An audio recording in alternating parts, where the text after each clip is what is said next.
Hi, this is Drew Erickson back again talking about money, not math, because I believe most people love money without realizing how often it works the same. It doesn't work the same way as math. And also because I love our country, but I believe our government is terrible at managing money and should not control our financial future. So my goal is to bring you value when it comes to planning for your financial future so you can have as much control of your money as possible. All right, so thanks again for coming back and joining me for the conversation today. Today is the Big 50.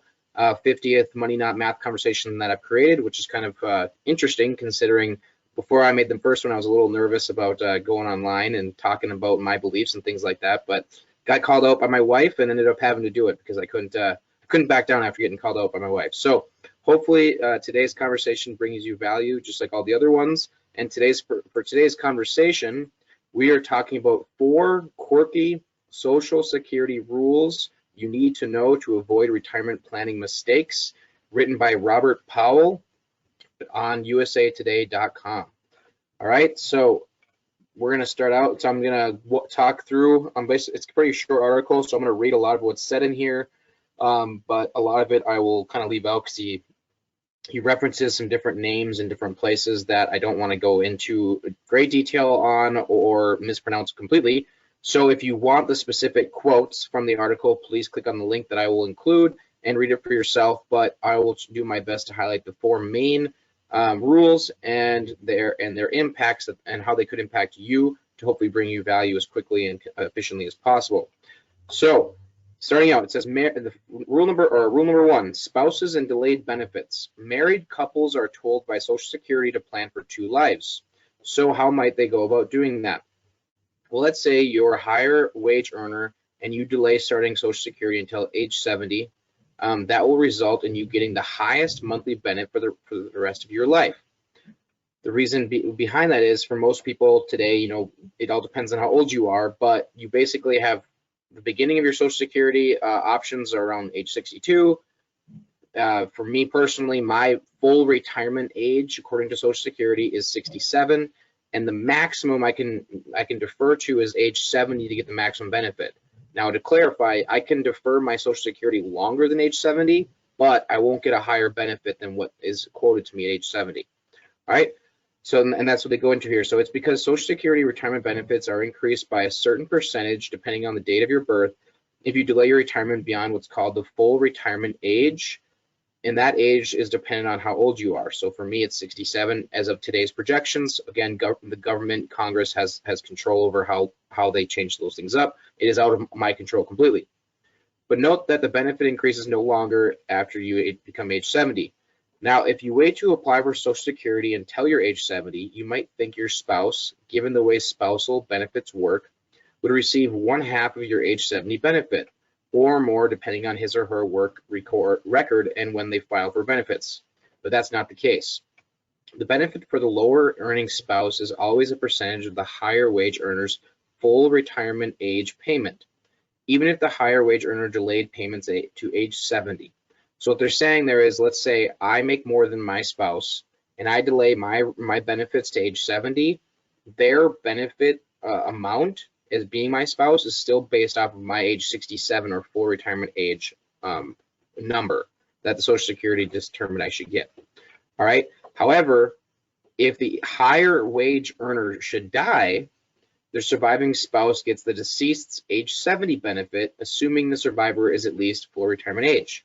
All right. So it's kind of, so just to clarify, if I'm alive, my spouse gets age 60, gets a percentage of my age 67 benefit, or my full retirement age benefit, which is 67 for me. It could be different for you. However, if I die, my spouse gets my age 70, the maximum benefit. That's what is determined off of. So why that difference is there, I'm not 100% sure, but I just want to make sure you're aware of it, or this article does for sure. So survivor's benefits is number 2. It's another weird rule here. All right, they're going to throw out a bunch of numbers that I'm going to try to just highlight the main point once I go through this. For anyone born between 1955 and 1961, there's a difference between the full retirement age for retirement benefits and survivor benefits. For example, if you were born in 1957, your full retirement age for retirement benefits is 66 years and 6 months, while for survivor benefits, it is 66 years and 2 months. If you were born in 1960, your full retirement age is 67 for retirement benefits and 66 years and 8 months for survivor benefits. The other quirky rule is that no matter what your full retirement age is for your survivor benefits, if you start to collect right at age 60, you will always receive 71.5% of what you would receive if you waited until full retirement age to collect. In other words, survivors' benefits that start at age 60 are always reduced by 28.5%, regardless of the person's full retirement age. So overall, that's a bunch of numbers. That's all dependent on you. So my response to that is you can ignore everything I said from a numerical standpoint. Just get the point across that please look into and research your specific information, because it all depends on when you were born. All right, don't base your Social Security planning based off of your friends, family, and what their benefits are. It's all going to be dependent on your personal situation. All right, rule number 3, you must enroll in Medicare Part A. If you apply for Social Security benefits, you are required to enroll in Medicare Part A, a retroactive 6 months or back to age 65. I'll say that again. If you apply for Social Security benefits, you are required to enroll in Medicare Part A. You cannot use your own private insurance, I believe is what they're saying. So you do not have a choice about this. If you are contributing to a health savings account, also known as an HSA, those contributions would have to stop and be withdrawn for any period of retroactivity, which I believe is 5 years. Otherwise, the contributions will be taxable, and an annual 6% penalty will be applied to those contributions and the earnings within. So overall, the main points within the third rule is you have to apply for Medicare Part A if you're taking Social Security, and you cannot use a health savings account, or you cannot contribute to a health savings account while you're using Medicare Part A. Rule number 4, qualify for both retirement and survivor's benefits. If you qualify for both a retirement benefit and a survivor benefit, you can sequence those benefits for maximum advantage. For example, you can start the survivor benefit at age 60 and switch to your own maximum retirement benefit at age 70. Or you can start your retirement benefit at 62 and switch to your full survivor benefit at full retirement age. Conditions such as the earnings test, which applies to all benefits received before full retirement age for people who work, do apply. All right, so those are the 4 rules they list.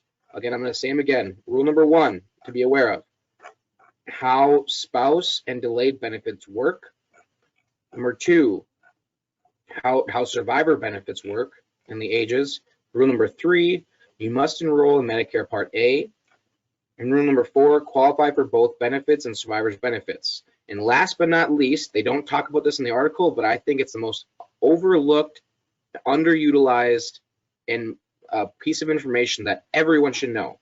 Please understand how taxable income, so the money from your tax-deferred traditional 401ks, traditional IRAs, traditional 403bs, traditional pensions, anything that's tax-deferred in a group retirement account, please understand how taxable income in your retirement will affect your Social Security taxes, okay? Because you will be double taxed on your Social Security if you have too much taxable income.